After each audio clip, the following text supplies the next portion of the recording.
Developing new products with the goal to expand your total addressable market. Well, it isn't just a growth strategy. It's actually a game changer for organizations to achieve scalable, sustainable success. So if you're a senior leader responsible for digital, stay tuned, because in this video, I'm going to share an insight that could challenge how you think about your growth strategy. So a little bit about me. Since 1995, I've been helping organisations turn technology investments into measurable business value. Although back then, back in 1995, digital hadn't quite yet emerged. It was still called the internet, and it was a time when it made that funny dial-up noise. Yeah, that's the one.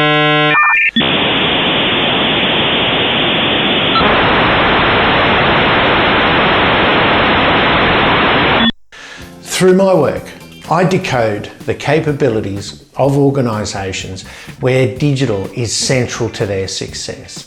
And I use these insights to help leaders like you make smarter decisions on how to extract greater value from your investments in digital and AI. So let's get back onto the topic of expanding your total addressable market.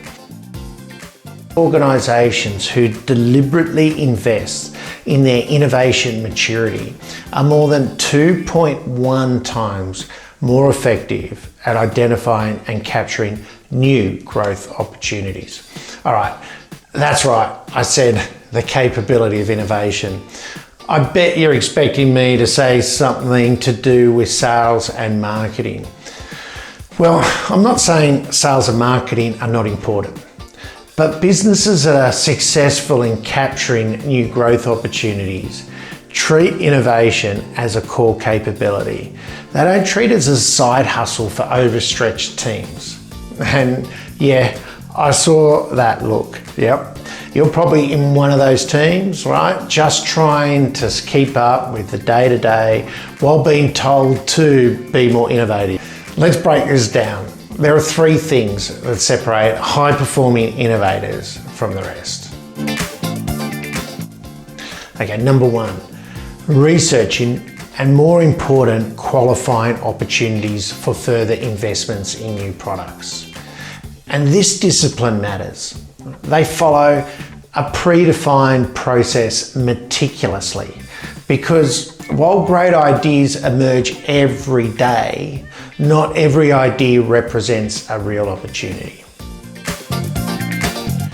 Okay, two, they're great at pressure testing both the problem and the solution early.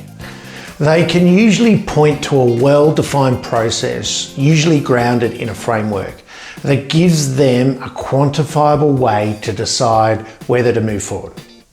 And look, if the data doesn't stack up, they're not afraid to walk away, regardless of the effort that may have already been invested or how passionately someone believes, maybe the CEO, believes it's the next best thing since sliced bread. I mean, if you bake bread, right, wouldn't you slice it before eating it? It's sort of kind of obvious. So I don't know why we call it revolutionary or innovative, but let's not go down that rabbit hole. Three, they assess commercial viability before committing major resources. All right, remember, a great idea only creates impact if it can sustain itself commercially. And that's where many organisations stumble. They validate the problem and the solution, but they overlook the commercial model. Now, the very creative people are about to throw something at the computer screen right now. But before you do that, let me point out, this isn't about months of financial modelling. It's about having enough detail to know you can deliver at a viable cost and margin, or you know what needs to change to make it work. Being good at all this isn't about luck or good fortune. It takes a structured approach separating innovation from business as usual, while keeping it tightly aligned to strategic goals for growth. So what does all this have to do with your growth strategy and expanding your total addressable market? Well, to get there, you need to build new products, or you need to evolve your existing ones to reach new industry verticals. And that takes time. It takes investment and a strong foundation in your organization's capability and innovation. So now to go a little deeper. I know earlier I've alienated everyone in sales and marketing who, if they're still watching, are screaming at me saying that their work matters. All right, for the record, I know, and I never said it didn't. So while I've focused on innovation as a key capability driving your growth strategy, it's important to recognize that no capability operates in isolation. It's also heavily influenced by two other core capabilities that I measure. This is a time that sales and marketing say, yep, that's right. Okay, but trigger warning, this is not where I'm going. This cross-impact matrix heat map shows the directional influence between capabilities based on maturity relationships observed across the perform.xL dataset.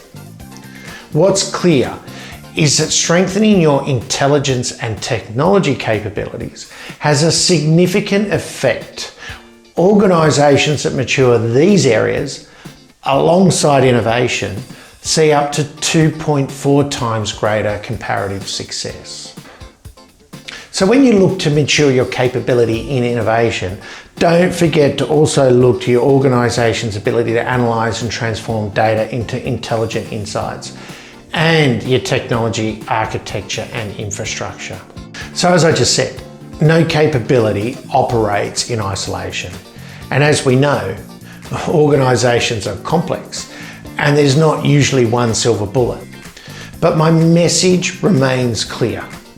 If your organization isn't investing in maturing your innovation capability, your ability to achieve sustainable growth will be limited. And when you get this right, your sales and marketing teams become more effective too, able to amplify impact and contribute even more to the organization's overall success. So hopefully I've kept everyone happy and given you some insights that may be useful as you drive your business growth. Or if you're curious as to how your organization measures up, visit perform.xL.com to learn how we can benchmark your organization's digital maturity.